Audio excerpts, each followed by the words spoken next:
Pizza is easier to make than you think. The best thing about making it at home is that you can customize it to any way you want.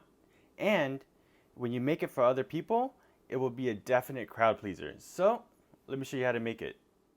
So, I'm going to start this off by marinating 2 chicken thighs. You can use 1 chicken breast, but thighs will be much juicier and tender.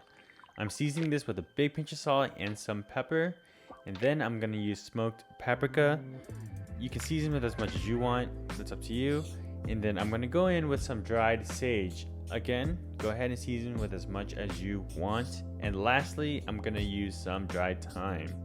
Of course, as much as you want. Then I'm going to drizzle in some olive oil and just rub the seasoning all over, getting into every nook and cranny. And I'm just going to marinate this for as long as I can. For the dough, I'm going to start with warm water around 95 degrees Fahrenheit, and I'm going to go in with 1.5 teaspoons of active dry yeast and a tablespoon of sugar, and I'm just going to stir this until dissolved. And then I'm going to let it bloom for about 10 minutes, and if your yeast doesn't look like this, you probably want to start over with some brand new yeast. I'm going to be leaving all my measurements in the description box, so just go down there to check for the measurements. But to a clean bowl, I'm going to go ahead and add in my flour and a big pinch of salt and stir to combine. Into the yeast mixture, I'm going to add in the extra virgin olive oil and stir it up, and then stream that into the flour mix while stirring, which will help the flour more evenly absorb the liquid. And I'm going to keep stirring until the dough ball forms into this messy clump, and then I'm going to go in with my hands and knead it into a ball. And it might be easier actually to get it onto a table like this and knead it until it's nice and smooth. This process should take about 5 to 10 minutes, and you know you've reached a good point when you roll it up into a ball and it looks nice and smooth, and when you poke it, it bounces back ever so slightly. And into that same bowl from earlier, drizzle in some more extra virgin olive oil and use your dough ball to rub the oil around, and make sure you get some oil all over the ball as well to prevent sticking. And then just cover this with a damp towel or some saran wrap and let it proof for about 45 minutes to an hour, and you're just looking for this to double in size. For toppings, I'm going to be using 2 strips of bacon. I'm going to bake this in an oven at 425 degrees for 15 minutes, and at the same time I'm also going to be baking my 2 chicken thighs, also for 15 minutes at 425 degrees Fahrenheit. Now it's time for the sauce, and the first component of the sauce is garlic. So finely chop 2 cloves of garlic, and then once that is done, let's move on over to the stove.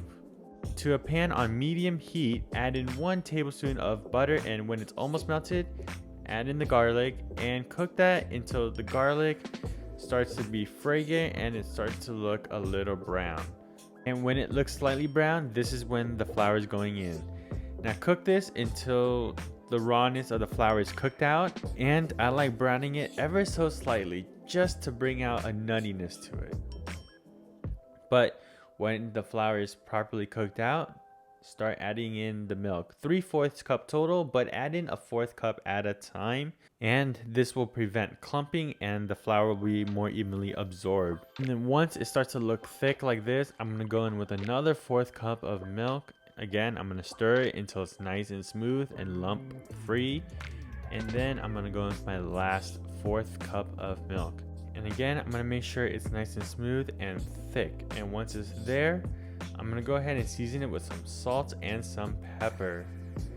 And of course, I want this to be savory, so I'm going to go in with some mushroom powder. And this is highly recommended, some grated nutmeg, preferably freshly grated. And I'm just going to stir this through, make sure the seasoning's all mixed up, and then once it's perfectly thick like this, I'm going to go ahead and dump this into a bowl and cover this with some saran wrap, and I'm making sure that the saran wrap is touching the surface of the sauce. And by doing this, this will prevent a skin from forming on the sauce. So by now, the bacon should be done cooking. Get that on a paper towel so that it can drain out and get nice and crispy. And the chicken should also be done, and once it's cool to touch, go ahead and slice it up as thin or thick as you want. That will be up to you. For my cheese, I am grating my own. I am using full fat, low moisture mozzarella, and I'm using a block as opposed to pre-shredded because the pre-shredded stuff typically have anti-caking agents that make the cheese weirdly plasticky when it's cooled down, at least in my experience. So I'm just gonna grate it myself. For the pan in pan pizza, I'm going with a carbon steel pan, but you can use any pan you want as long as it's oven safe. To this pan, I'm adding some olive oil, and I'm just gonna rub it all over to make sure that it coats the entire bottom and the sides of the pan. Now, as you can see here, I added a little too much, so I'm just gonna wipe some of it off. I don't want a thick layer. But once it's rubbed all over, go ahead and put in your dough, which should have doubled in size, by the way, and just stretch it out until it reaches the edges of the pan, and preferably up the size just a little bit. And when it looks like this, let's get it to the stove and cook this on a medium-high heat until the bottom gets nice and brown, essentially, roughly something like this.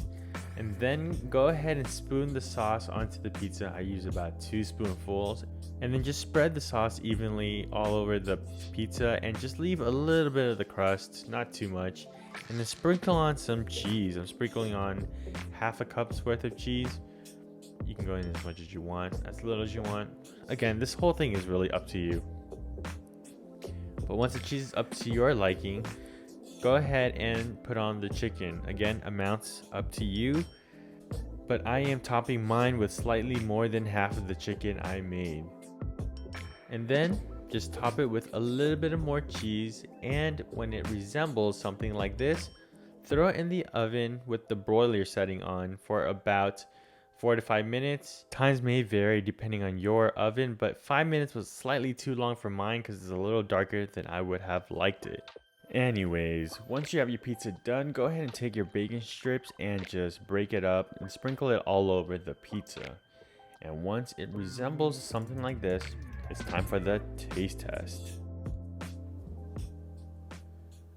Now that's one good looking pizza if I do say so myself.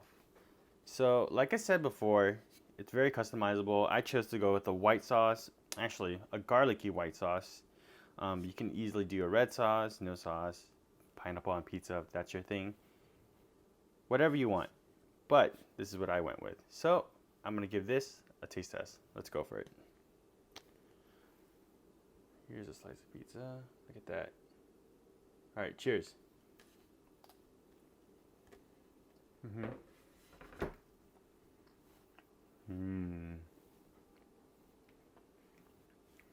Ooh, that sauce is just so good. It's essentially a garlic bechamel, so you can't go wrong there. The dough is really good as well. It's fluffy. You know, it would have been crispy if I ate this right away, but it's still really good. And the cheese is nice and melty. And the chicken is seasoned well, it's flavorful, and then the bite of bacon just gives that smoky saltiness. And then I topped it with some arugula, so that gave it an extra note of bitterness to cut through everything. So overall, it's just a really great pizza. So, if you like this video, hit that like button. For more videos like this, hit the subscribe button or that one right there. And for my previous video, hit that one right there. And I'll catch you on the next one. Thank you. Bye.